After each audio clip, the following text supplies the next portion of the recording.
औज़ु बिल्लाहि मिनश्शैतानिर्रजीम बिस्मिल्लाहिर्रहमानिर्रहीम अस्सलामु अलैकुम वरहमतुल्लाहि वबरकातुहू।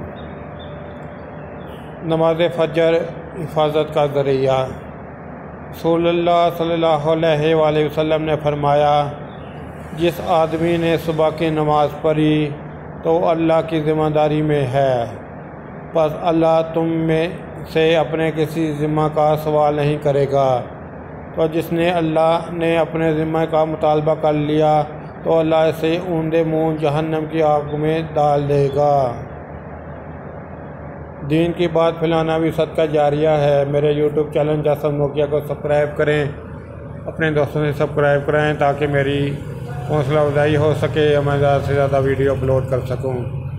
इसके अलावा वीडियो के डिस्क्रिप्शन में दूध पाक सल्लल्लाहु अलैहि वसल्लम लिखा है, उससे भी कम से कम 3 दफ़ा ज़रूर पढ़ लें।